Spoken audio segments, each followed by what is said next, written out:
ஓம் சாய்ராம், ஜெய் சாய்ராம். என் அன்பு குழந்தையே, உன்னை தேடி நான் இரட்டிப்பு நற்செய்தியோடு ஓடி வந்திருக்கின்றேன். இதை கேட்டு முடிக்கும்போது நீ மகிழ்ச்சியில் துள்ளி குதிக்கப் போகிறாய். இது என்னுடைய அன்பு கட்டளையாக கூட நீ ஏற்றுக்கொள். என் கட்டளையை நீ மீறி விடாதே. உடனடியாக நீ இதை கேள், முழுமையாக கேள்.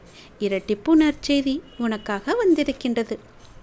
நடக்கவே நடக்காது, இது நம்மால் முடியுமா, ஏதோ ஒரு மாற்றம் நிகழ்ந்து கடைசியில் தப்பாகத்தான் முடியப் போகிறது என்ற எண்ணம் உன் மனதிற்குள்ளே வந்து கொண்டே இருக்கிறதே, அதை முழுவதுமாக நான் எடுக்கப் போகிறேன். ஏனென்றால் கடைசி நிமிடத்தில் நடக்காது என்று நினைத்த ஒரு அதிசயம் நடக்கப் போகிறது. இங்கு எது வேண்டுமானாலும் மாறலாம். எனவே எதையும் மனதில் சுமந்து கொண்டு நீ வருத்தப்பட தேவையே கிடையாது.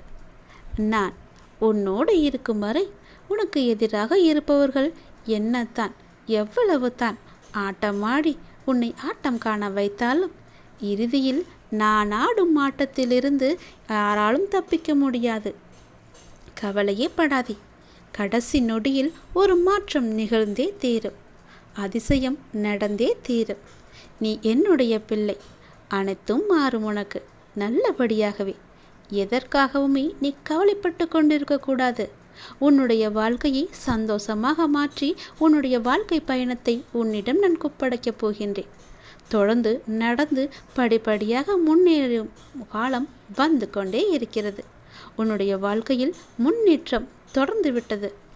உன் வாழ்க்கை சுமையாக இல்லாமல் இருக்க நீ சிலரை மறந்துதான் ஆக வேண்டும். ஒரு சிலரை மன்னித்துதான் ஆக வேண்டும். ஒரு சிலரையோ நீ கடந்து வந்துதான் ஆக வேண்டும். யாரையும் நீ தூக்கி சுமக்காதே. என்றுமே சோகமே வாழ்க்கை என்பது கிடையாது. அதுபோல என்றுமே சுகமாகவே வாழ்ந்துவிடவும் முடியாது. சிமிட்டும் இமைகள் ஒரு நொடி இருட்டினால்தான் நம்மால் பல நொடிகள் வெளிச்சத்தை வாழ முடியும். 1000 முறை சிந்தித்துப்பார். ஒரு முறை நீ தெளிவான முடிவை எடுத்துவிடு. அறிவை பெருக்குவதில் பேராசைக்காரனாயிரு. முன்னேற துடிப்பதில் ஆர்வமிக்கவனாயிரு. முயற்சி செய்வதில் பிடிவாதக்காரனாயிரு. கர்வம் கொள்வதில் கஞ்சனாக இரு. கவலை கொள்வதில் சோம்பேறியாக இரு. கோபம் கொள்வதில் கருமியாக இரு. கொஞ்சம் பேசுவதில் வள்ளலாக இரு. எதிர்ப்பை வெல்வதில் முரடனாய் நீ இரு. கேட்பவையெல்லாம் கிடைத்துவிட்டால் வாழ்க்கையில் ரசனை இருக்காதே. கிடைத்தவையெல்லாம் நிலைத்துவிட்டால் கேட்பதற்கு எதுவுமே இருக்காதே. ஒன்று நடப்பதை புரிந்தவனாக இருக்க வேண்டும். இல்லை என்றால் புரிந்து கொள்பவனாக இருக்க வேண்டும்.